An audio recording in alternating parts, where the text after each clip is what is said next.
আচ্ছা ভাই, এই যে বাড়িটা যে ভাঙলো, আমরা অতীতে শুনে আসছি যে এখানে নাকি এখান থেকে 75-এর স্বৈরাচার উৎপত্তি হয়েছে। এটা কি আমরা আদৌ কি বাস্তবায়ন মানে দেখতে পারছি, না এখানে 24-এ শুরু হয়েছে?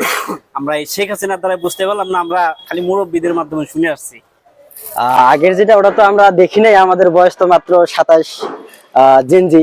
তো আসলে আগেরটা তো মাত্র শুনছি, আর এখন যেটা দেখলাম এখান থেকে আমাদের শিক্ষা নেওয়া উচিত যে ক্ষমতা সিরিয়াস থেকে না, আমরা যে দলেই করি না কেন, সেটা আওয়ামী লীগ হোক, বিএনপি হোক, বা যে দলে হোক না কেন, সেটাতে সততার সহিত থাকতে হবে। এবং আপনার মাধ্যমে যাতে কোনো ক্ষতি না হয়, মানুষ যাতে ক্ষিপ্ত না হয়, এই কাজ করলে ইনশাল্লাহ তার কোনো ক্ষতি হবে না। আজকে এই পরিস্থিতি একটা মানুষ, প্রধানমন্ত্রী বা শেখ হাসিনা যে একটা ক্ষমতার দাপট ছিল, সেই ক্ষমতা আজকে নেই। এখান থেকে আমাদের অবশ্যই শিক্ষা নেওয়া উচিত যে ক্ষমতা চিরস্থায়ী না। সেটা যে দলে ওঠে, সেটা বিএনপির জন্য একটা মেসেজ হতে পারে এটা, আর তারপর জামাত তাদের জন্য মেসেজ হতে পারে, প্রত্যেকটা দলের জন্য একটা মেসেজ যে এখান থেকে শিক্ষা নেওয়া উচিত, কিন্তু ক্ষমতা চিরস্থায়ী না। আর আমরা অবশ্যই জানতে পারছি, আমরা দেখছি দীর্ঘদিন সকলকে একটা জিম্মি করে রাখছিল শেখ হাসিনা, যার জন্য আমরা কোনো কিছু স্বাধীনভাবে মত প্রকাশ করতে পারিনি, অনেক সত্য সেটা আমরা প্রকাশ করতে পারিনি।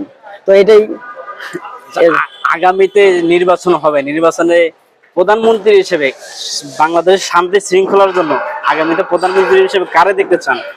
কোন দল ক্ষমতা আসলে সবচেয়ে দল হিসেবে আমি অবশ্যই, যেহেতু আমি একজন মুসলমান, তো মুসলমান হিসেবে আমি মনে করি যে একজন না, যত ইসলামিক দল আছে সকলে যদি এক হইতো, সকলে এক হয়ে যদি একটা ইসলামিক রাষ্ট্র প্রতিষ্ঠা করতে পারতো। কারণ ইসলামে কখনো আপনার সকলের সমান অধিকার আছে, সেটা হোক হিন্দু, হোক বৌদ্ধ, হোক খ্রিস্টান, সকলের যে প্রাপ্য অধিকার সেটা আদায় করতে পারবে।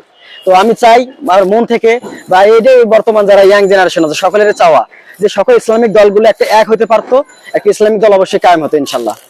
এটুকুই। ঠিক তেমনি এই ফেব্রুয়ারি মাসের 29 তারিখে আমার কাল লাগিন এক্স আমার মনটা ভেঙে দিয়েছিল। এই স্বৈরাচারের বিচারটা কে করবে আপনারাই বলেন। আপনারা যেরকম ভাবে এটা ভাঙছেন, আর ওই স্বৈরাচারের বিচারটা কে করবে? বিচার দিলাম আপনাদের কাছে।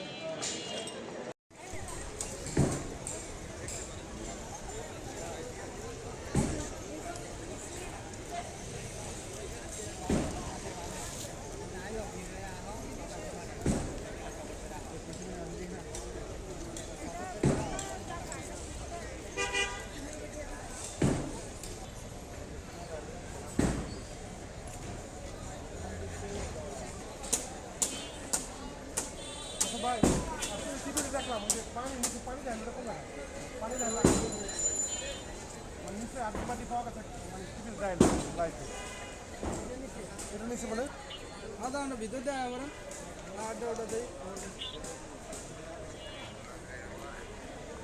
ইতিহাস এটাই ছিল।